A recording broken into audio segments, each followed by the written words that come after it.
Hello everyone. तो ये है organic chemistry some basic principles and techniques का दूसरा पार्ट। जो पहला पार्ट हमने पढ़ा था उसमें हमने क्या सीखा था?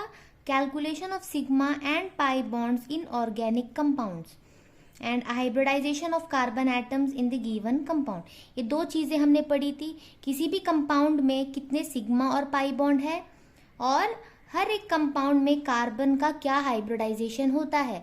ये दो चीजें हमने पिछली क्लास में सीखा था। अगर आपने वो नहीं देखा है तो इस वीडियो के डिस्क्रिप्शन में आपको उसका लिंक मिल जाएगा। और उसमें हमने कुछ एग्जाम्पल्स देखे थे टेक्स्ट बुक का। तो आज के इस वीडियो में हम क्या करेंगे, इन दो टॉपिक से रिलेटेड जितने भी क्वेश्चन हमारे एक्सरसाइज में हैं उसे हम इस वीडियो में कवर करने वाले हैं। तो चलिए शुरू करते हैं। तो ये है एक्सरसाइज का क्वेश्चन नंबर 1, जिसमें क्या बोला है कि जो कंपाउंड हमें गिवन है उसके हर एक कार्बन का हाइब्रिडाइजेशन स्टेट हमें बताना है। तो मैंने ये बताया था कि जब भी हमसे हाइब्रिडाइजेशन पूछा जाए तो हम क्या करेंगे, पहले मॉलिक्यूल के हर एक बॉन्ड को ओपन करके लिखेंगे।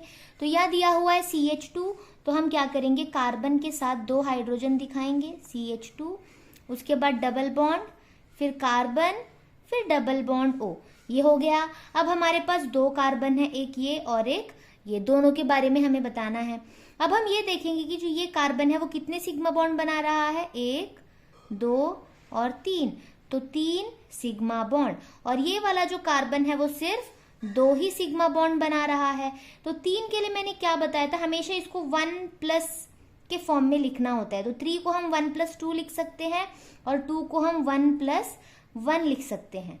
तो 1s होगा और 2p होगा यानी sp2। यहाँ पे 1 यानी एक s और एक p। तो इस वाले कंपाउंड में पहला जो कार्बन है वो sp2 हाइब्रिडाइज्ड है और जो दूसरा कार्बन है वो sp हाइब्रिडाइज्ड है। ये जो है बस बिगिनर्स के लिए एक ट्रिक है। नॉर्मली जो बच्चे समझ जाएंगे टॉपिक को वो ऐसे ही समझ जाएंगे कि अगर 2 सिग्मा बॉन्ड है तो sp होता है, 3 सिग्मा बॉन्ड है तो sp2 होता है, और अगर 4 सिग्मा बॉन्ड हो तो sp3 होता है। ये क्वेश्चन करते करते अपने आप याद तो हो ही जाएगा, बट ये बिगिनर्स के लिए मैं बता रही हूँ कि ऐसे हम लिख सकते हैं बिना किसी गलती के। तो चलिए नेक्स्ट क्वेश्चन में जाते हैं। ये देखिए CH3 CH double bond CH2। तो पहले CH3 दिया हुआ है तो C के साथ 3 हाइड्रोजन हो गए।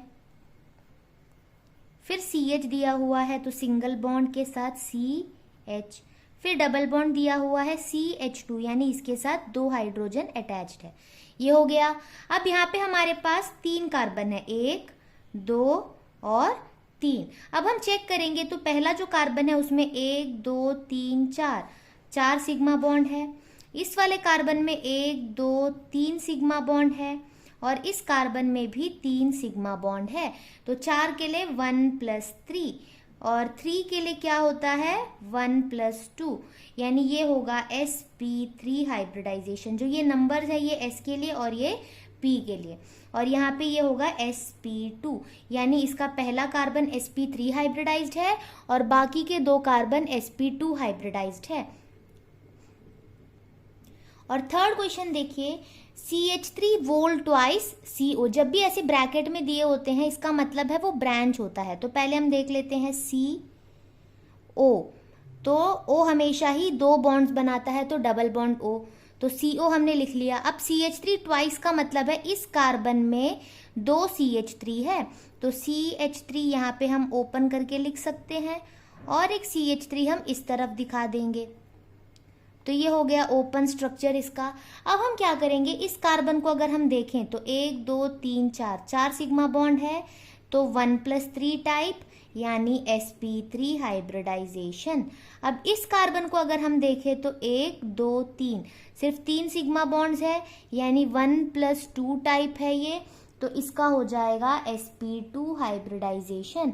और अगर इस कार्बन को देखें तो यहाँ पे 4 सिग्मा बॉन्ड है यानी 1+3, तो ये हो जाएगा sp3 हाइब्रिडाइजेशन। तो ऐसे हम हाइब्रिडाइजेशन निकालते हैं। तो हाइब्रिडाइजेशन निकालने के लिए सबसे इंपॉर्टेंट होता है सिग्मा बॉन्ड्स को कैलकुलेट करना। अगर वो आप सही से कर लेंगे तो आप हाइब्रिडाइजेशन भी आराम से बता पाएंगे।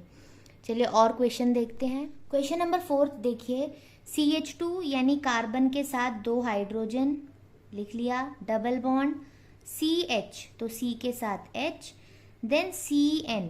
अब देखो कार्बन का टोटल 4 बॉन्ड होता है, एक हो गया तो बाकी 3 यहाँ पे बनेगा। और हमने ये भी देखा है कि जो नाइट्रोजन होता है वो 3 बॉन्ड बनाता है, तो ये हो गया।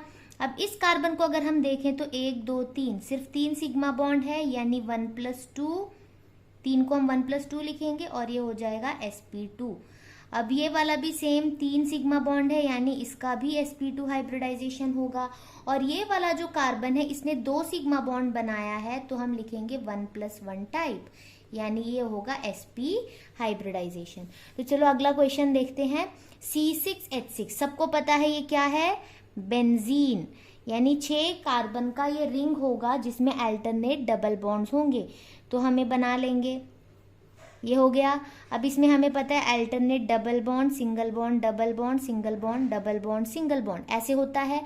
अब ये हो गया। और 6 हाइड्रोजन कैसे होते हैं, हर एक कार्बन में एक एक हाइड्रोजन होता है, तो ऐसे हम बना लेंगे, ये होता है बेंजीन का स्ट्रक्चर।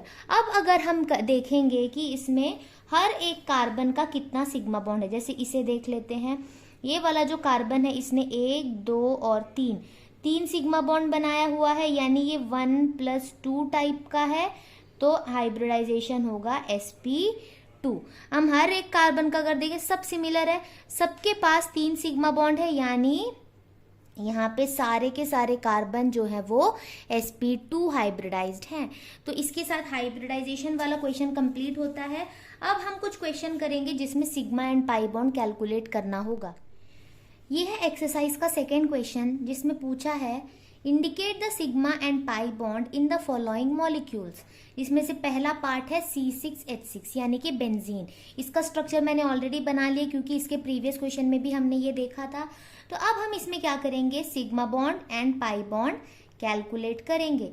पाई बॉन्ड सिंपल है, यहाँ पे जितने भी डबल बॉन्ड दिख रहे हैं 1 2 3, तो पाई बॉन्ड कितने हुए 3। अब सिग्मा बॉन्ड के जितने भी सिंगल बॉन्ड्स हैं तो ध्यान से देखना, हर एक कार्बन के बीच में जैसे 1 2 3 4 5 6 6 बॉन्ड यहाँ पर हो गए। और हर एक हाइड्रोजन के साथ भी सिग्मा बॉन्ड बन रहा है और 6 हाइड्रोजन भी है, तो यहाँ का 6 बॉन्ड्स और यहाँ का 6 बॉन्ड मिलकर हो जाएंगे 12 सिग्मा बॉन्ड। तो ऐसे हम कैलकुलेट करते हैं। तो जितना भी यहाँ पे हमें सिंगल बॉन्ड दिख रहा है वो सब मिलाकर सिग्मा बॉन्ड होगा और एक्स्ट्रा जो भी बॉन्ड्स होते हैं वो पाई बॉन्ड होगा। तो ये हो गया हमारा पहला क्वेश्चन। चलिए अगला क्वेश्चन देखते हैं।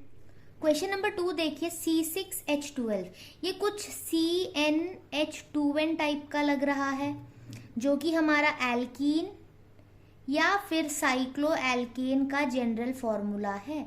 तो यहाँ पे हम साइक्लो एल्केन के जनरल फॉर्मूला से कर लेते हैं।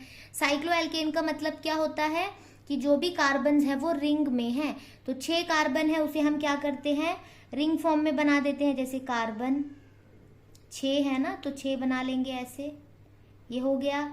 सबके बीच में सिंगल बॉन्ड लगा देना है।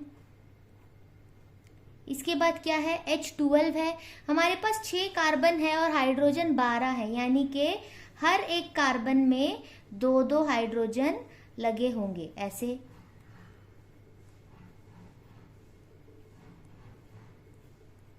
तो ये हो जाएगा C6H12। अब अगर हम ध्यान से देखें तो इस पूरे कंपाउंड में कहीं भी हमें डबल बॉन्ड दिखाई दे नहीं रहा, तो एक भी यहाँ पर पाई बॉन्ड नहीं होंगे। और बाकी जितने भी है सभी सिंगल बॉन्ड है, तो सबके सब क्या है, सिग्मा बॉन्ड। पहले कार्बन के बीच का काउंट कर लेंगे, 1 2 3 4 5 6, 6 हो गए कार्बन के बीच का। और हाइड्रोजन्स के साथ 1 2 3 4 5 6 7 8 9 10 11 12 और इसके साथ 12, तो टोटल अगर हम मिलाएंगे तो इसके पास 18 सिग्मा बॉन्ड्स हैं और 0 पाई बॉन्ड्स हैं। तो चलो अगला क्वेश्चन जो है वो है CH2Cl2, यानी कार्बन के साथ 2 हाइड्रोजन है, बना लेंगे। Cl2 यानी इसमें 2 क्लोरीन भी लगा हुआ है, हो गया इसका स्ट्रक्चर। सिंपल दिख रहा है हमें कि यहाँ पे 4 सिग्मा बॉन्ड है और एक भी पाई बॉन्ड नहीं है, तो ये क्लियर हो गया। अगला क्वेश्चन देखते हैं। जो ये 4th क्वेश्चन है इसे ओपन करके लिखते हैं। CH2 यानी कार्बन के साथ 2 hydrogen, double bond C, double bond CH2, वापस से 2 हाइड्रोजन, ये हो गया। अब अगर हम देखें सिग्मा बॉन्ड, तो कितने सिग्मा बॉन्ड दिख रहे हैं? 1 2 3 4 5 6, तो 6 सिग्मा बॉन्ड हो गए। और पाई बॉन्ड कितना होगा यहाँ पे? 1 और 2, तो 2 पाई बॉन्ड होंगे। तो ये हो गया। अब इसके बाद ये क्वेश्चन देखिए, CH3NO2, तो कार्बन के साथ जो है 3 हाइड्रोजन अटैच्ड है, लिख लिया हमने। अब उसके बाद है NO2, N तो हमने लिख लिया। अब 2 ऑक्सीजन है। सबको ये पता है कि जो ऑक्सीजन होता है वो हमेशा डबल बॉन्ड बनाता है। तो एक ऑक्सीजन को अगर मैं लिख लूँ डबल बॉन्ड O, तो यहाँ पे क्या दिख रहा है? कार्बन का 4 बॉन्ड पूरा हो गया, इसमें कोई प्रॉब्लम नहीं है। नाइट्रोजन जो है वो हमेशा ही 3 बॉन्ड बनाता है, वो भी हो चुका 1 2 3, ये भी 3 बॉन्ड हो गए। पर ऑक्सीजन अब तक मैंने एक ही लिखा है, तो दूसरा ऑक्सीजन मैं कैसे बनाऊं?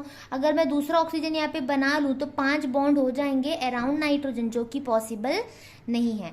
तो यहाँ हम एक चीज देखते हैं कि जो नाइट्रोजन होता है इसका एटॉमिक नंबर होता है 7, तो ये होगा इसका कन्फिग्रेशन 2,5। और जो ऑक्सीजन होता है इसका एटॉमिक नंबर होता है 8, तो कन्फिग्रेशन होगा 2,6। अब इसके बाद हम ये देखेंगे कि अगर इसे अपना ऑक्टेट कंप्लीट करना हुआ तो इसे चाहिए होंगे 3 इलेक्ट्रॉन्स और इसे चाहिए होंगे 2 इलेक्ट्रॉन।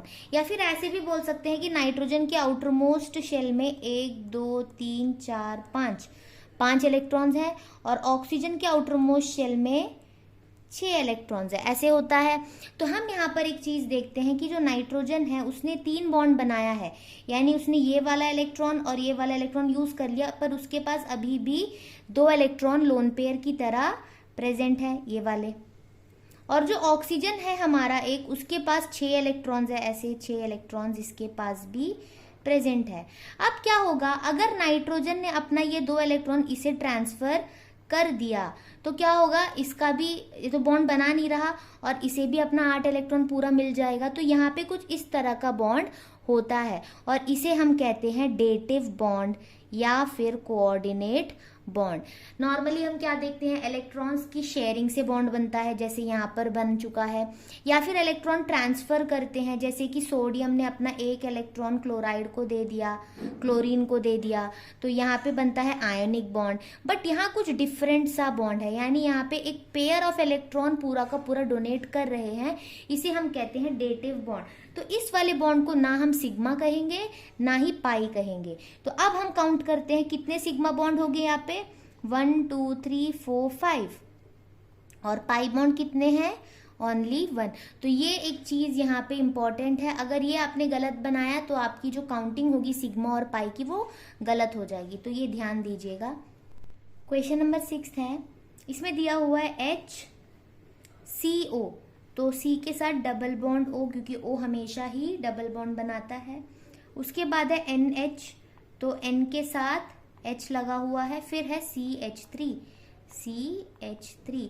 अगर हम ध्यान से देखें तो कार्बन का 4 बॉन्ड पूरा है, इस कार्बन का भी 4 बॉन्ड पूरा है और ये नाइट्रोजन का भी 3 बॉन्ड पूरा है। तो हमने ये जो स्ट्रक्चर बनाया है बिल्कुल सही है। अब इसमें कितने सिग्मा बॉन्ड हुए, 1 2 3 4 5 6 7 8, और पाई बॉन्ड कितने होंगे यहाँ पे, सिर्फ 1।